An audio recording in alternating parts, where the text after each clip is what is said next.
ప్రతి తీర్థంలోనూ ఒక కథ ఉంటుంది, గమనించండి. ఒక భక్తుడు, ఒక ఋషి పాండురంగ క్షేత్రం వెళ్ళారు మీరు. అక్కడ ఎవరిదండి క్షేత్రం? పుండరీకుడు క్షేత్రం. అది పుండరీకుడు పేరు మీద క్షేత్రం ఏర్పడింది. పాండురంగ స్వామి పేరు సంస్కృత సాహిత్యం మొత్తం మీద వేదశాస్త్ర పురాణాల్లో కనపడదు. పురాణాలు వచ్చాక కనపడదు. 4 కొన్ని పురాణాలు పుండ్ర క్షేత్రం వచ్చాక. ఎందుకంటే పాండురంగానే శబ్దం. అక్కడ ఉన్న దేవుడు కృష్ణుడు అండి.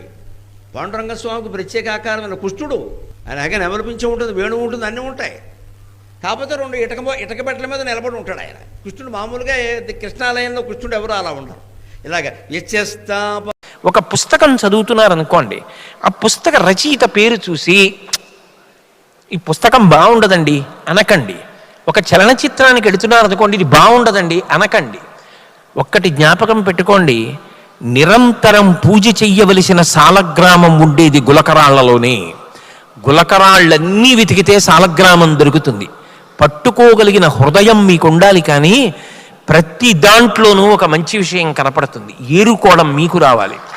పక్షపాత దృష్టితో అసలు ఒక వ్యక్తి వంక చూడగానే ఆయన. మన హిందూ సంప్రదాయంలో ఏ వ్రతం ఏ నోము చేసినా పురుషునికి ఎడం వైపున స్త్రీని కూర్చోబెడతారమ్మా. అది ఎంత గొప్ప సంప్రదాయమో తెలుసా? మన ఇష్టం వచ్చినట్టు కూర్చోకూడదు. కుడివైపు కూర్చుంటే తల్లి అవుతుంది, ఎడం వైపు కూర్చుంటేనే భార్య. ఎందుకని? దానికి లెక్క ఉంది. పూర్ణస్వరూపం పురుషుడు, 0. పురుషుడు అంటే శూన్యం, ఏమీ లేదు. 0. ఓ 0 వేయండి కాగితం మీద. 0కి కుడివైపున మీరు అంకె వేయండి. 0 1 0 1 2 రూపాయలని రాయండి. చెక్కు రాయండి. 0 12 0 1 2 అనాలి. 0 12 అంటే ఒప్పుకోరు. 0 తర్వాత 1 2 అనవలసింది. 0 12 అంటే కుదరదు. ఇక్కడ 0 తర్వాత 1 2 వేసి.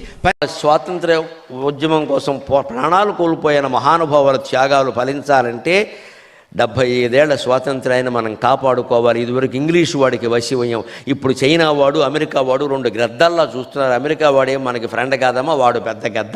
వీడు రాబందు, వాడు గ్రద్ద, ఇద్దరు ఒకటే.